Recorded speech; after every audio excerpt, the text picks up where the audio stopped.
webinar discussion about on the topic of climate finance in Africa.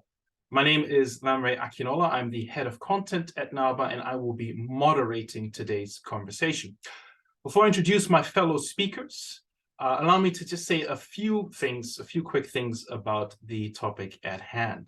Now, if you follow African affairs to any degree, it's very likely that you will be aware that despite having contributed the least historically to global emissions, the continent finds itself, or is widely recognized to be one of, if not the most vulnerable regions globally to the effects of climate change, with profound implications for economic development across the continent.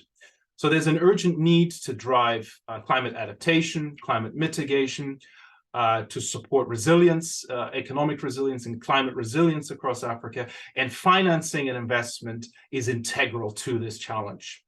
Now, there's a lot to be said about this. I'm just gonna make one quick observation around finance, which is that the overall issue is that the levels of funding that are currently going to climate finance on the continent are well short of what's needed. And I'm just going to quote one figure or a couple of figures to illustrate this.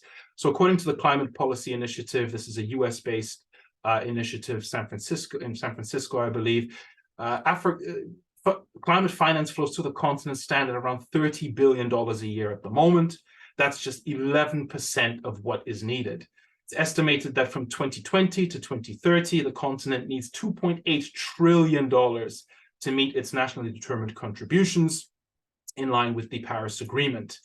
Now, that's the challenge. Yeah? There's a lot of work to be done in that regard, and that's what we're going to be focusing on. But it's very important to also contextualize this conversation in terms of the flip side, which is opportunity. The fact is that Africa also is home to tremendous potential to not only meet its climate needs and meet its climate challenge, but to also contribute or be a driving force in contributing and supporting climate action globally, whether it's renewable energy, whether it's in the field of agriculture, whether it's carbon markets, or whether it is the all-important critical minerals that are needed for the global green transition. A lot of this is in Africa, and increasingly the world is looking to Africa for solutions when it comes to the question of climate action. So we find ourselves in this situation where on the one hand, we have significant challenges, both in terms of the impact of climate change, the financing shortfalls that we're seeing, but also this tremendous potential to really change the game. And that's not an exaggeration. It's not an overstatement. The challenge, of course, is how to harness that potential, how to unlock that potential. And this is what we are going to flesh out a little bit more. That is my sort of quick take and quick introduction to the topic. Thankfully, I have three experts here with me who are all doing very important work with regards to climate financing and climate investment on the continent. They are going to speak to the work that they're doing, but also provide more insight into what the landscape looks like. You'll hear from them very shortly. Just by way of a quick introduction from me, we have Kimberley Botwright, who is the head of sustainable trade at the World Economic Forum.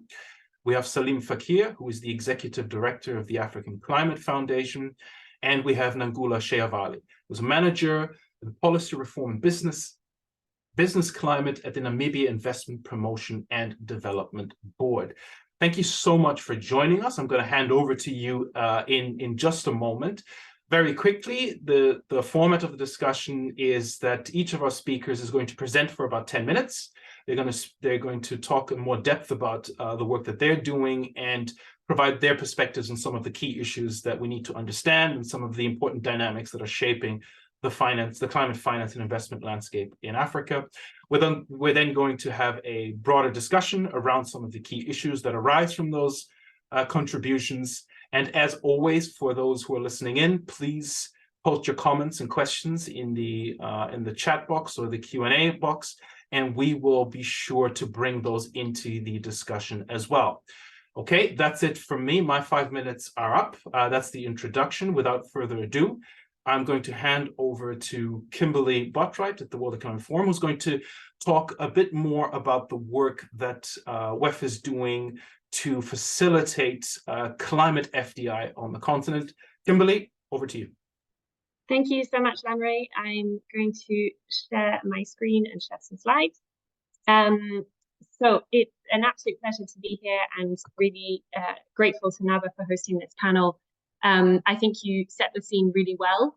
And what I'm going to focus on is zooming in on a part of climate finance, which we think has probably been a little bit underlooked at, if I can use that expression, within the climate finance debate, which is the question of foreign direct investment and how we leverage FDI specifically for driving climate-aligned growth and adaptation. So we're interested in this, and we're here today because in July we launched a guidebook on how to facilitate climate FDI. There's the QR code there, and that'll take you straight to the guidebook. It is a guidebook that's dedicated specifically for investment authorities to give them ideas on what they can do within their role as authorities within a given country to promote and direct investment into their economy. What can they do that really tries to catch and bring in FDI that is, again, aligned with those climate objectives? So we started off, and this guidebook was developed over a 12-month period involving about 100 experts through various public-private dialogues, webinars, and individual interviews. Why was that necessary? Because there were some initial questions at the beginning on is there a need, or are there specific actions that are more climate focused or climate FDI focused as to distinct from a broader FDI facilitation conversation? So in other words, can the investment authority take actions that are specific to the climate context that helps to maybe get that capital in where it's not currently coming in, that's different from what they might just do on a daily basis? So this guidebook, starting off, it gives a brief introduction for what is climate FDI, but then the bulk of it really does focus on those actions, because we did indeed find over 12 months that there were some actions that would be very specific to the climate finance discussion. But we also highlighted actions within the guidebook that we felt could be implemented by an investment authority through public-private partnership or dialogue or collaboration, which is also really, again, where the World Economic Forum comes in. That's what we do, is public-private collaboration. But when we're talking FDI, a lot of that has to come and will come from the private sector, whereas investment authorities are more in the public sector. So we wanted to look at kind of what were the actions that could be taken between these two sides to really help to bridge that climate finance gap. And then, as I've said, the bulk of this guidebook, when you go to that link, it really focuses on the actions. And we've divided those actions into 4 categories. So the first category is incentives and de-risking. The second category is databases and supply development programs. And the third category is matchmaking between multinational commitments on climate with bankable investment, existing projects that the investment authority has. And the fourth one is how the investment authority can work within their own legal system to embed climate FDI facilitation provisions within the legal framework of their particular domestic context. So just a further quick word here in terms of the timeline. I alluded to the fact that we spent 12 months developing the specific guidebook, but I do want to stress that the guidebook itself and this work does build on quite some rich history of thinking around investment facilitation, and I already alluded to that. And that's important because just recently in July, over 110 WTO members have concluded the text for an investment facilitation for development initiative, which will see the participating countries committing to improve their investment and business climate based on different provisions that they've agreed to. Now, this negotiation is not focused on investment market access, investment protection, or investor-state dispute settlement, but it is focused on improving the day-to-day business for investors in countries. So again, now that's been concluded in July, there will be a lot of attention now on how to implement it, particularly in emerging markets. And I think our team is really excited, and we timed this guidebook accordingly to really focus that for the climate agenda, given the massive needs that Lanre alluded to in his introduction. So as I mentioned, we did spend a little bit of time thinking about at the beginning of the guidebook on what is climate FDI. I'm just going to show you the third pyramid very quickly and then move on because I'm conscious of time. But just to indicate that we see climate FDI sitting within a broader universe of green and within that sustainable FDI. But it is important to spend some time, including for investment authorities within the domestic context, for them to think through what is their definition of climate FDI and what do they really want to focus their promotion efforts on, because that will allow some targeted activity as opposed to a much broader conversation. And we find that specificity might be quite helpful, particularly with investors. So now I'm just going to show you very quickly the different categories that I've already talked through, or that I've already mentioned at a very headline level. So category 1 is aligning IPA strategies, their KPIs and their investment incentives and de-risking instruments with climate goals. So this measure is all about having a holistic approach for the investment authority. We have different steps that they can take, and that includes, again, going through that definition process and agreeing to that domestically, working within the IPA to prioritize and decide which sectors should be targeted based on that definition, aligning any incentives that is available to the investment authority, and these differ, and then coming up with an implementation plan for that. Here is a little example of what how you can work to identify the different sectors. And this is, I think, for us, a really key thing to do. And this is showing you, and all of this is available in the guidebook, so I'm moving through it quickly. This is showing the different universe of incentives that could be available. And again, this differs with different investment authorities, what is available to them and what isn't. But it's not just about fiscal incentives. And so we just wanted to also highlight that there can be fiscal incentives, but there are also things that can be done, including providing kind of fast track administrative and bureaucratic assistance to the investors if they are in that category of, or if they are focusing on climate FDI projects.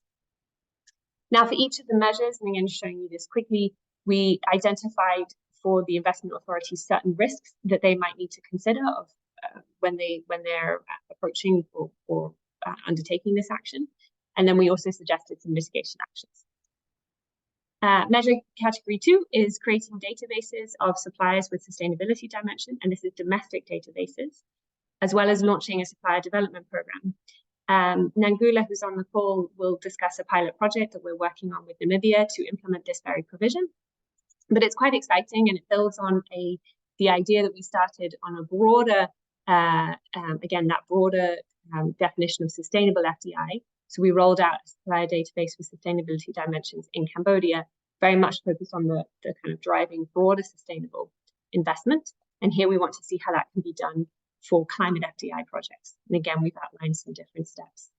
These are some examples of the types of criteria that you could include within the database. And again, this probably has to be discussed and consulted with on both ends. So both with the suppliers, the domestic suppliers, on what they are able to put forward, because there will be different levels of capacity, and there may also be different existing certifications to do with specific sectors. But then also there is a need for a discussion with some of the investors on what are they actually looking for and the companies who are looking to source suppliers, what are they actually looking for in terms of sustainability criteria. And again, here is the risks and mitigation strategies. Category 3 is, we're quite excited about this. This is really new ground. So it's helping the investment authority to map the climate commitments of the multinationals that are active in their jurisdiction or that they think would want to come in, and linking those climate commitments with a bankable set of bankable projects, and then using the climate commitments as a driving force for capital to come into those projects as a way for the multinational to meet their overarching commitments. And that's important because many multinationals have climate commitments, but then actually delivering those across their supply chain can be challenging. So this is a way of realizing that. And again, here, really important for the investment authority to think through how to identify the multinational commitments, but then also how to set up the right project pipeline, and then actually to package and promote and perform the matchmaking exercise. Final category, this is working with across the government and with stakeholders to potentially include, and we say potentially include, climate FDI facilitation provisions within investment agreements and strengthening national frameworks.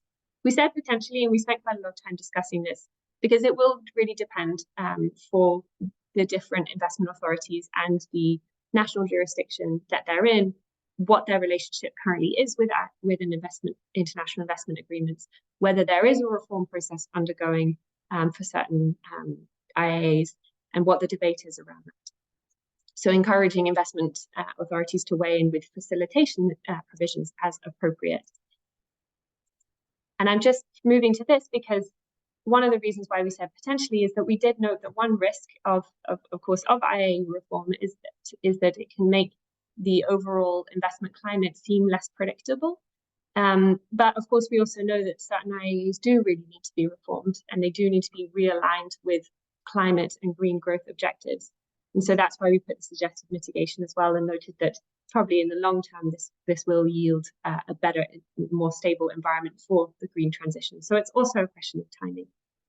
That's it from me. Thank you so much for listening, and happy to take any questions.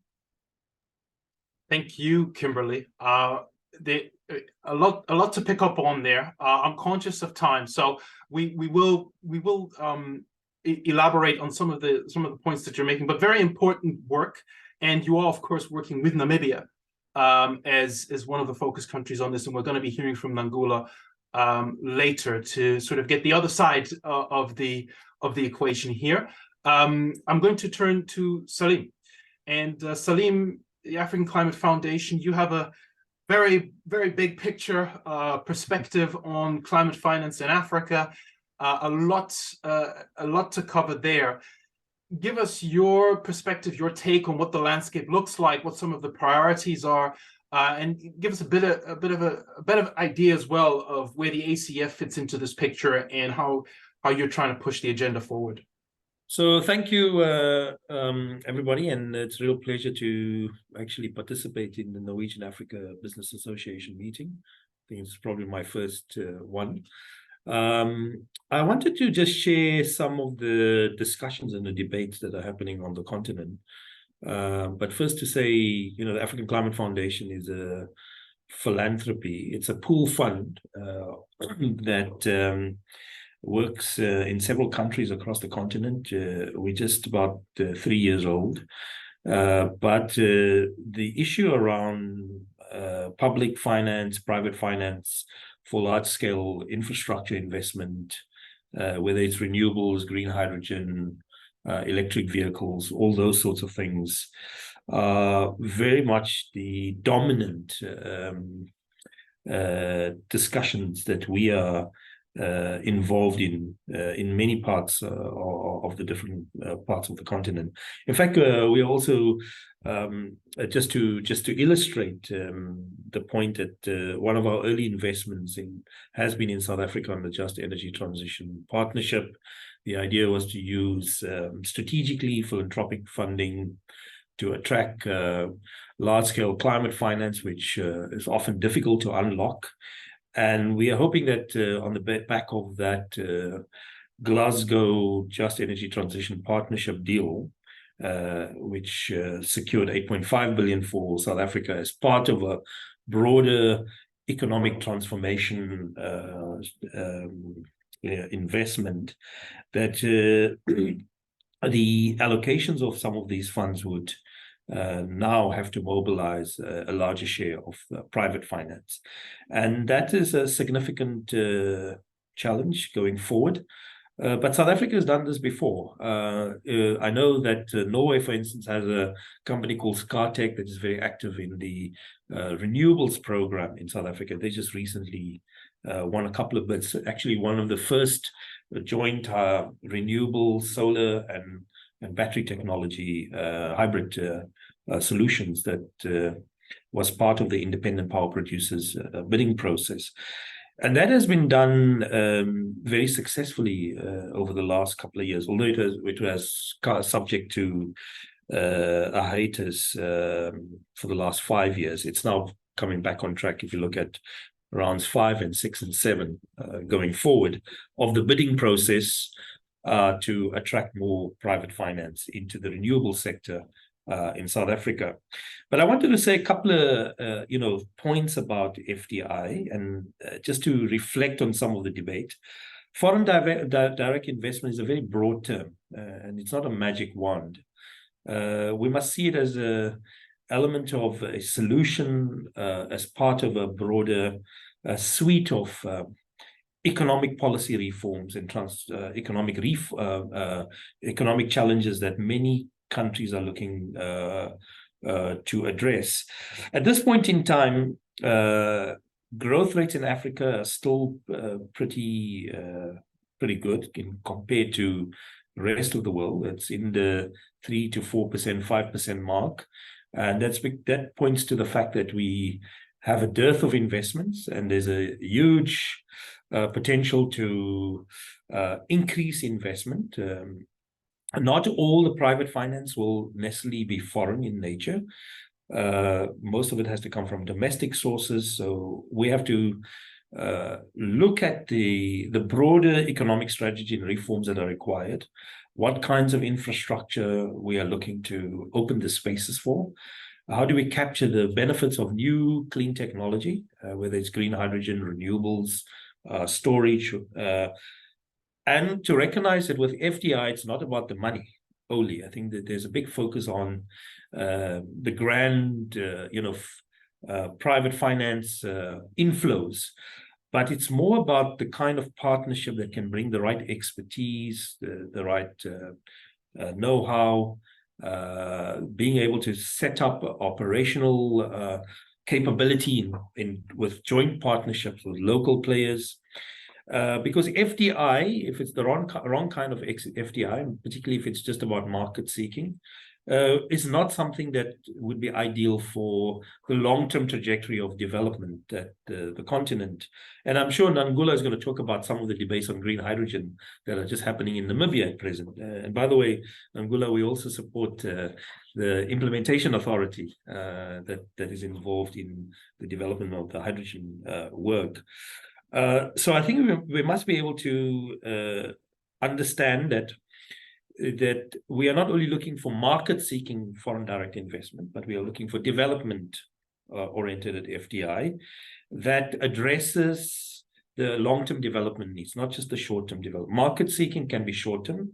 Developmental FDI is more about structural change in the economies, diversification of the economy, and building resilient economic models that are also expanding jobs and further investments. Because what you want is a anchor FDI that then can stimulate local and regional and global investment further down the line as we expand the supply chain. So the model I think we need to look at is how deep can we build shared value chains that are addressing domestic economic needs, regional and global. And I think the depth of that FDI is very important. It has to be deep FDI, not shallow. And currently, there's a bit of a also discrepancy in the sense that most FDI still goes to the dominant economies, which is South Africa, Nigeria, Kenya, Egypt. I think what green hydrogen is doing, and I don't want to steal Nangula's thunder, green hydrogen is doing in Namibia, is that it's complementing other types of investment. And it has a huge potential for also helping Namibia diversify its economy. So just important to stress that we must have a view of FDI that is tied with the overall developmental agenda of a country and the region. And that is more meaningful than funds that flow into an economy and it's just about market expansion and selling stuff and not really providing a developmental a development opportunity. Currently, in terms of the climate space, we are actually in South Africa. We are working with, for example, with the Presidential Climate Commission and the Climate Policy Initiative, and looking at climate finance flows. And I would just say that it's far more important to recognize that any new FDI that is forthcoming, that is aligned to the right policy incentives and frameworks, and ought to have strong climate and environmental objectives tied to them.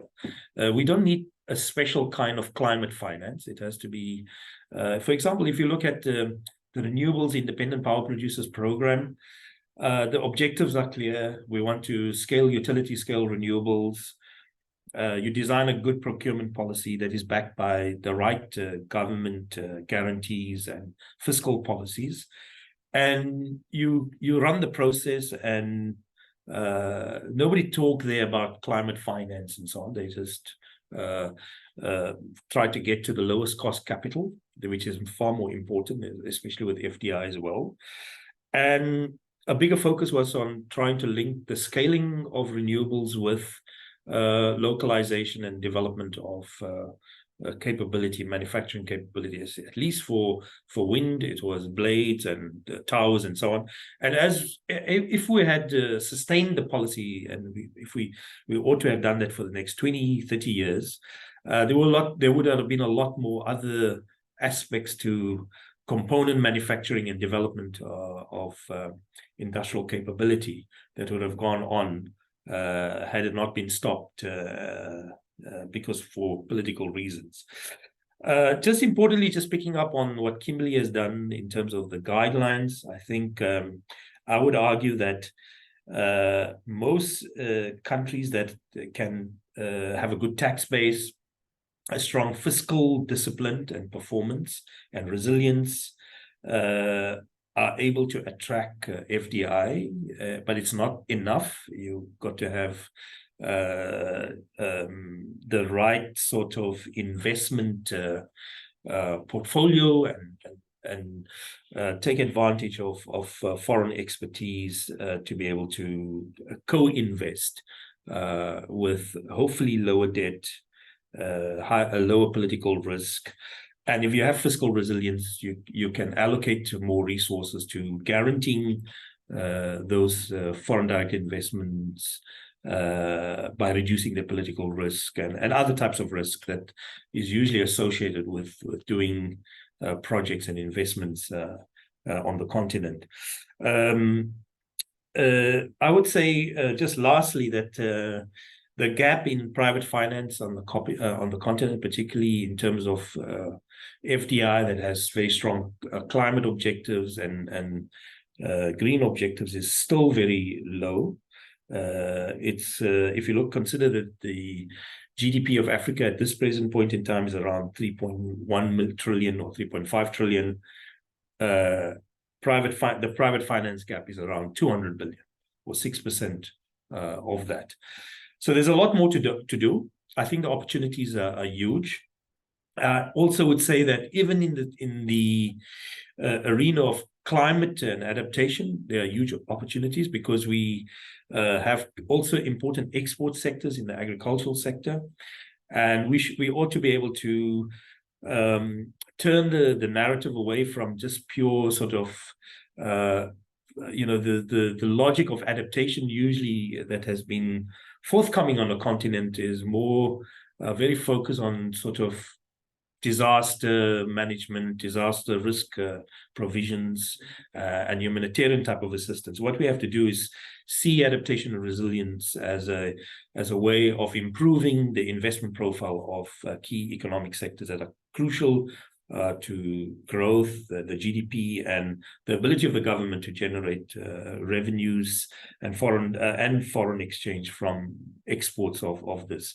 So that's the direction we need to go in many respects on some of the stuff. And we're actually talking to WEF on some of these ideas going forward. Let me leave it at that, Lanre. I might just take up too much time now. I think I've taken 3 minutes of your time more than I should have. Apologize. Now, thank you, Saliem. That's an excellent overview of the landscape and some of the real sort of the challenges that go into this. I think the point around the more nuanced understanding of FDI and how it relates to economic development and the investment space more broadly is really important. I like the point that you make about a lot of this capital having to be sourced domestically. It's not just about appealing to the foreign investor. And, we don't necessarily need that much short-term investment. So it's not just about the market. We'll get back to this because that, of course, is also quite a challenging task.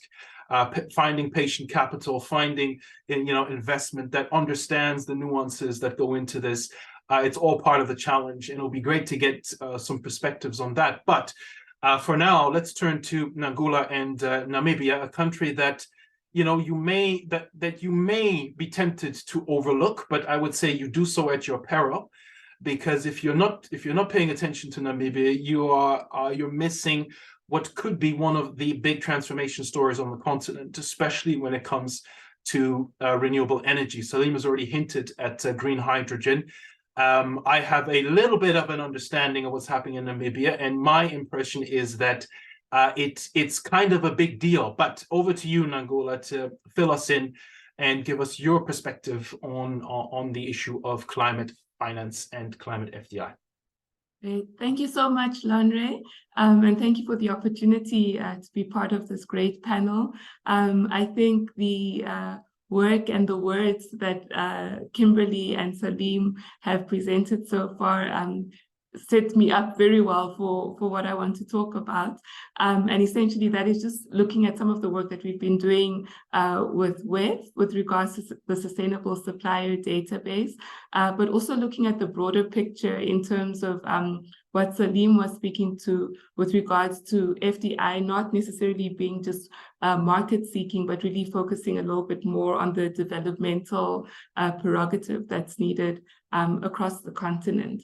So I work with the Namibia Investment Promotion and Development Board, as you said in your intro, Lanre. And I think just to give a little bit of context, the NIPDB is Namibia's investment promotion agency, making sure that we especially focus on unlocking investment with the view to create quality and sustainable jobs, but also making sure that we support and help SMEs to scale. And the link to the SMEs is an important one, both for this conversation and generally, because we know that SMEs, to a large extent, are the foundation of many economies, and making sure that small enterprises are able to scale and to have the impact that they can, and especially making sure that they're matched with bigger investment is key to making sure that the developmental aspect is looked at in FDI. Our bigger vision is to unlock opportunities to enable a better quality of life for all Namibians. And I just want to state that because when we talk about the Sustainable Supplier Database, even though the focus is looking at the climate goals, we're also trying to make sure that we have a link to some of the other SDGs that are development related. So that's essentially the NIPDB. I'm happy to speak more about our work if anyone else would like to hear more about that. I think importantly, Namibia is strategically positioned when it comes to but also as a strategic need when it comes to looking at climate FDI. So on the one hand, I think Saliem was talking about the vulnerability of many African countries when it comes to climate issues, and Namibia is prone to drought. We've had some big and bad droughts in the past that have impacted food security and livelihoods, and so it's important to us that the view to which we come to the table with when speaking to climate FDI isn't just, like Saliem said, on market seeking, but really on the developmental aspect, because we know what the impacts can be for people's lives. So that's an important one. I think another element when we talk about strategic positioning is that there's already a very strong national commitment to the environment, to conservation, to climate action, and it's embedded already in our constitution also. Article 95 of our constitution speaks to the protection of the environment. And so it's something that is taken very seriously. There's political will around that. But of course, where there's a will, there also needs to be a stronger way to make sure that that will is met. And so in that regard, it's important that we keep our eye on the prize in terms of making sure that these climate action goals are met. Both from an investment point of view, but again, also from a development point of view. So in this regard, the government has been looking at investments in climate issues, in alternative grazing systems, in climate resilient activities and so forth. And that's important for the bigger picture. We also spoke a little bit about the just energy transition. And Namibia is a bit of a hotspot at the moment because we have had some oil finds off the coast, about 300 kilometers off the coast of Namibia in the southern west part of the country, through Shell and through Total. And so there's that big element, but of course, this is all happening alongside a strong focus on renewable energies, and then also a very big focus on green hydrogen. And so I think when we speak about the just energy transition, Namibia is really sort of a frontier country in that regard, and is strategically placed to engage in both of those activities, but also making sure, again, that development is at the forefront in the conversations that we have around oil and gas, but then also around renewables. So I think that that's just sort of to explain the background around why climate is important, why the focus on renewables is also important as we move from oil and gas, for example, to more renewable energies. And then, like I said, this all is embedded in some very strong policies that we already have. But of course, policy doesn't always mean implementation. And so I think the work that we're able to do with the World Economic Forum, but also the work that has to go into ensuring sustainability, climate adaptation and resilience, and so forth, that work is done and is done well and is truly implemented is the big task at the moment.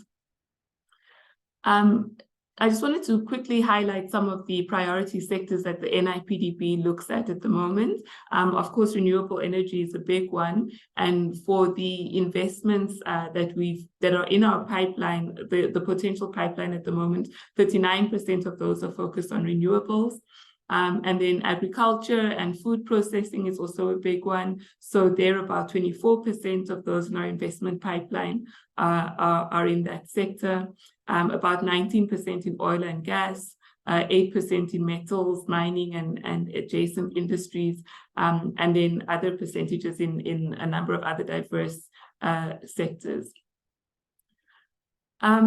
I want to speak now, or just to turn now to the work that we're doing with the World Economic Forum, which is very exciting for us as an investment promotion agency, and also as an IPA that is relatively new in terms of its establishment. We took over from the Namibia Investment Center in 2021. And so a lot of the work that we're doing is really to look to the future in terms of how should an IPA be performing generally on FDI, but also with a very strong development focus.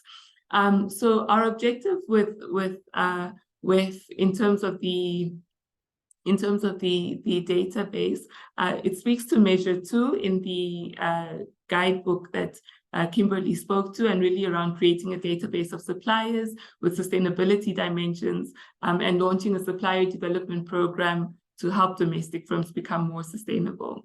The reason I mentioned the MSME component previously is because that's an important tie also to new investments and bigger investments that come in. So in engaging with Kimberley and the team on this aspect, We also made sure that the voice of our MSME department was heard in terms of looking at the type of information that would be necessary, but also making sure that we'd be able to tie them then not only to financing on the ground, but then to investors who are looking to make sure that they're leveraging on climate action goals and so forth.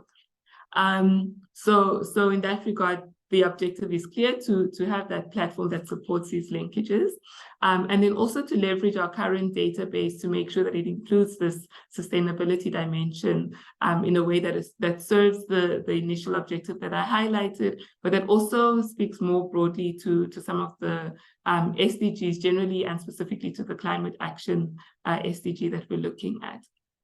So our progress so far is that we've just had some fantastic engagement with the World Economic Forum in terms of just looking at what should this database look like, and what do we want to derive from it, both from the IPA perspective in terms of getting the information we need about the suppliers that could tap into the new or current investments that are taking place, existing businesses that for which we would want to make sure that they're working more towards meeting sustainability goals, and then also just making sure that we look at the right dimensions. We're not at the stage yet where we've identified the specific dimensions that we want to focus on for climate mitigation and adaptation. So we're still in the works on that one. But I think that this is a platform that's going to be really great for speaking towards the bigger prerogative in terms of climate FDI, sustainable FDI, making sure that the impact is felt and so forth. So that's pretty much where we are at the moment. We have already identified a service provider to assist in developing this database, and we've done it with a view to make sure that it's a platform that can be sustained over many years. So we don't want it to just be a once-off event, through the time period of the project, but we want to make sure that it has a long life to it. And so that's something that we've been focusing on.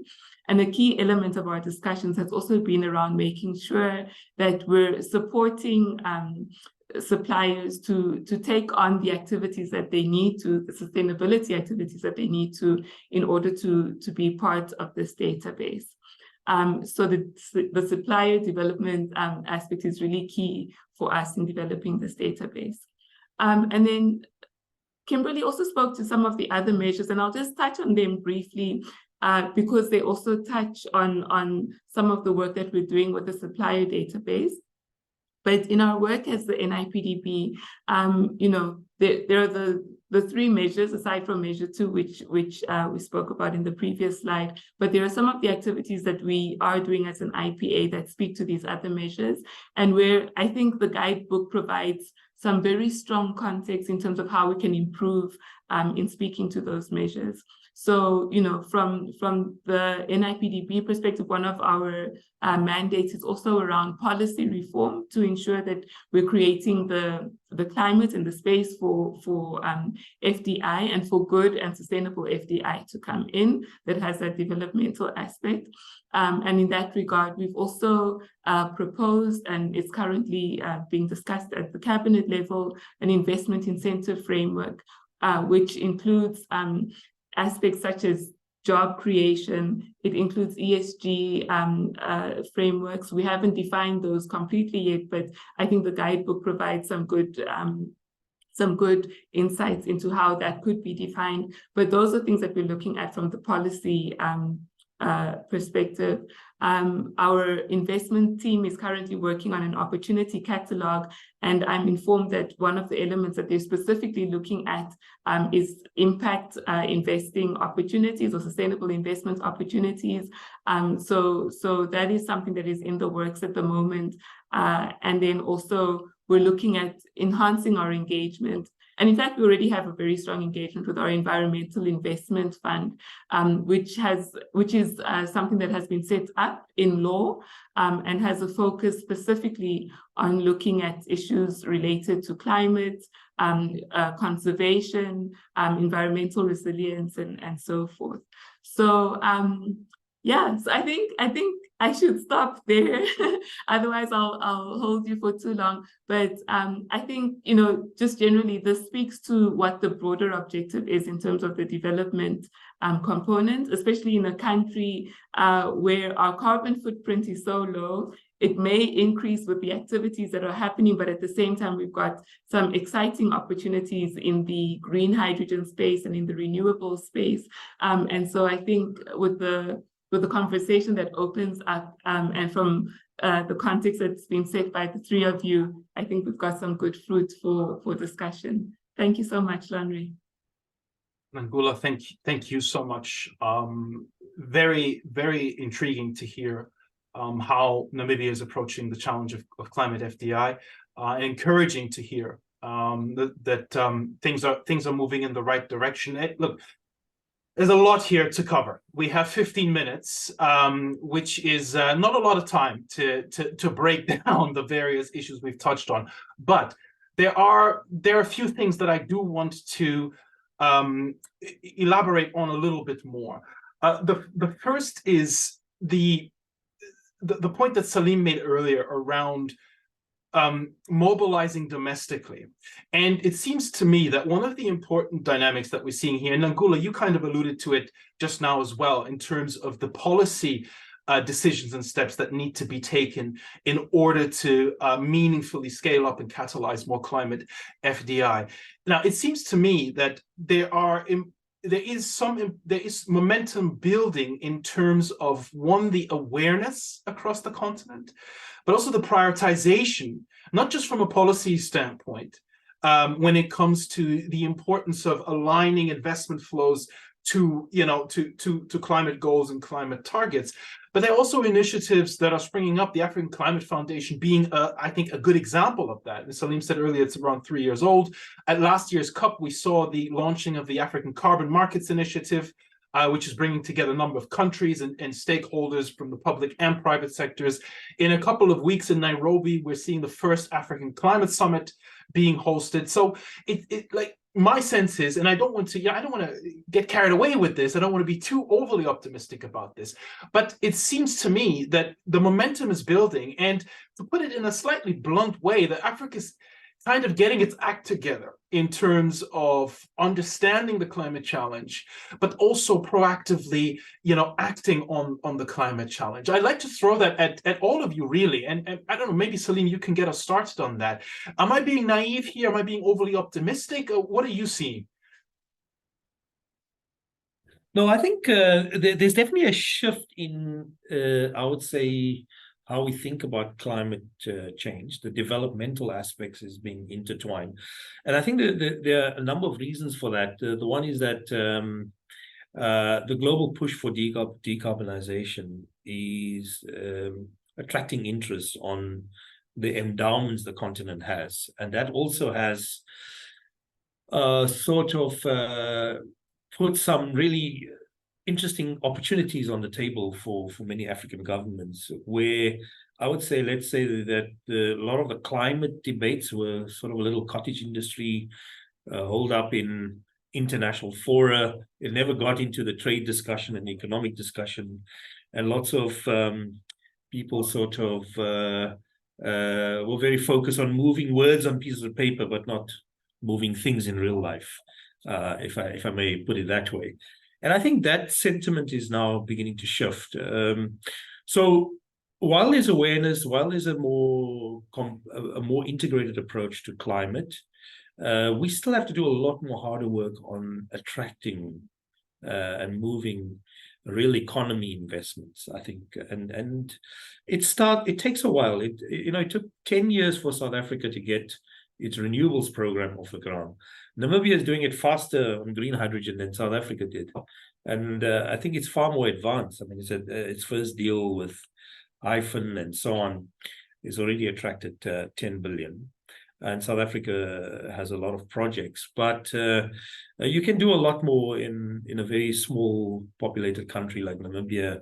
And by the way, population doesn't delimit opportunities. In fact, if you look at the Middle East, lots of those countries did not have a big indigenous population. In fact, even Botswana, for that matter, Botswana is the strongest economy on the continent at the moment. It's the way you design your investment portfolio, how you run your government agencies, like the way the Namibian Investment Board is trying to do.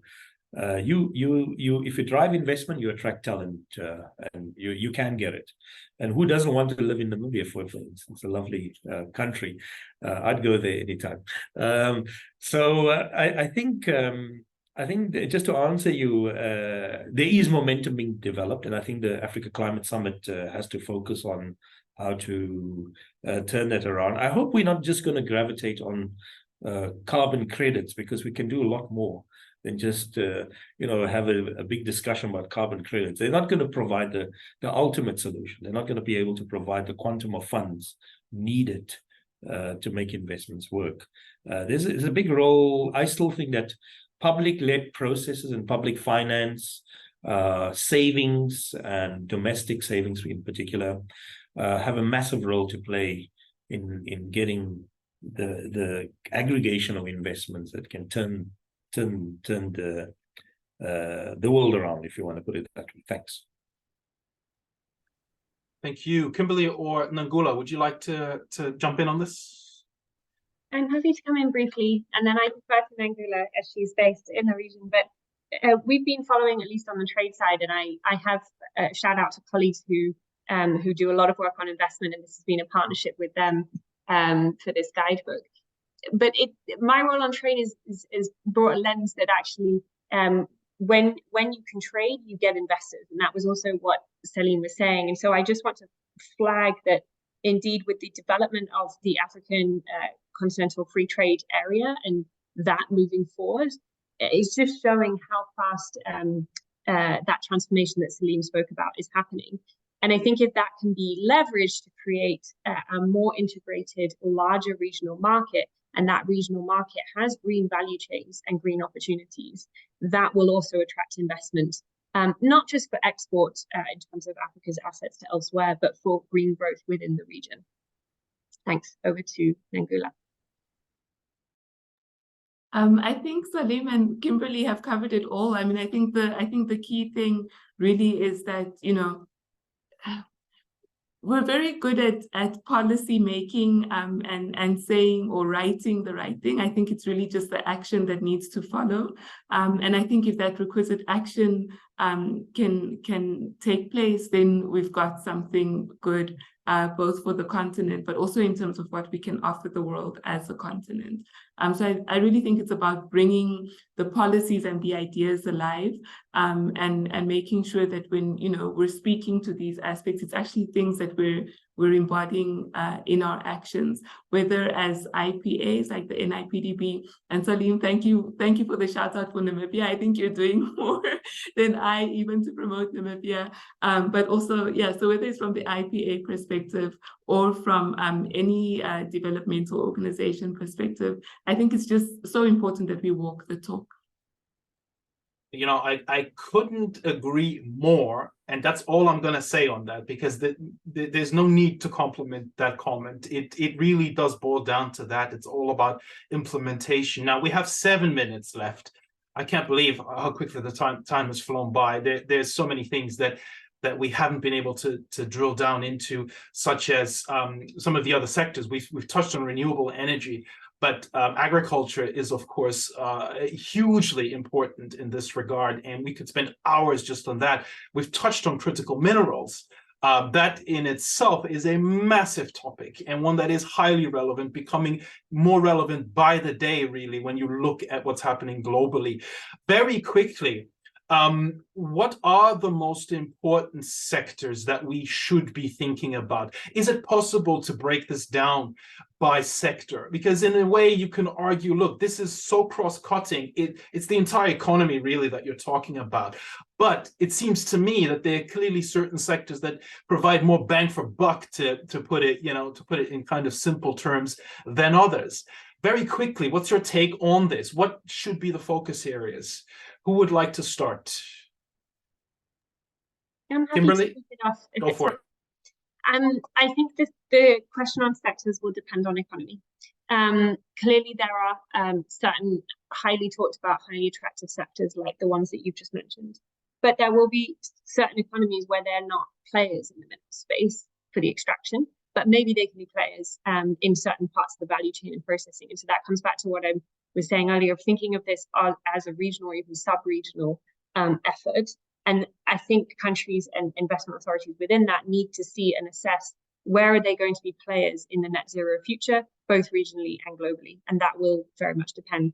Last thing I'll say on agriculture, maybe a push to Saliem, I think that's one of the really interesting areas in terms of investment into adaptation, where there is a real, probably a private sector interest in adapting, because there are assets and there are value chains that are critical. So the private sector kind of already has a stake there and is likely to be able to invest in those value chains. Because when we talk adaptation more broadly, there are certain aspects of adaptation that can be quite difficult to think, well, how can we attract private investment and private capital into certain types of public infrastructure, for example. But with adaptation, I see with agriculture, I see a real interest in adaptation FDI. I'm going to coin that now. Thanks. Saliem, Nangula, quickly, your thoughts? Nangula, yeah. Thanks. Lanre, I think I highlighted the 10 priority sectors that we have been looking at as the NIPDB. In terms of the sustainable supplier database, we're going to probably narrow this down to 5 just to see where we start our focus on. We haven't really decided which ones yet, but I think renewable energy remains a big one for Namibia. Agriculture, definitely, because of the tie to food security and making sure that, you know, in the climate that we have and the drought proneness, if that's a word, that we have as Namibia, that we're taking care of those elements. So those ones are key. I mean, of course, we're also looking to some other industries that could be exciting as we try to diversify as an economy.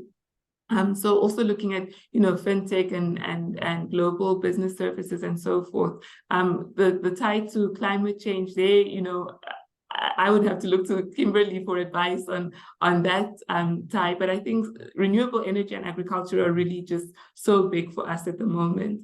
And oil and gas, of course, I think our laws provide for some mitigation in terms of the impact on the climate.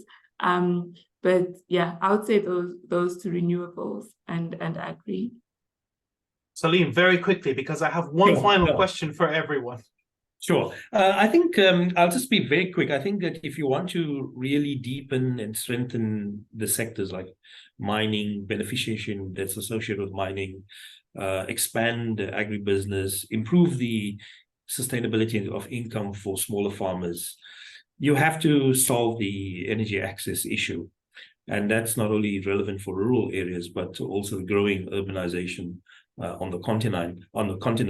And all of that allows for vigor of entrepreneurial activity, which combined with access to digital technologies allows Africans to participate a lot more in the global economy. And I think that's where we need to start.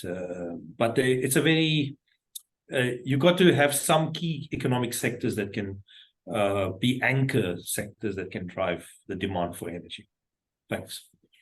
Okay, now we have 2 minutes left, but I want to just issue a very quick challenge, and I'm sorry for putting you on the spot, but the next 12 months, if you could pick 1 or 2 things that you would like to see happen, what are the most important things that need to happen in terms of climate finance, climate FDI in Africa over the next 12 months? 1 or 2 points each, if you can think of anything. Saliem, we're with you. I'm going to stick with you. What would you say if you?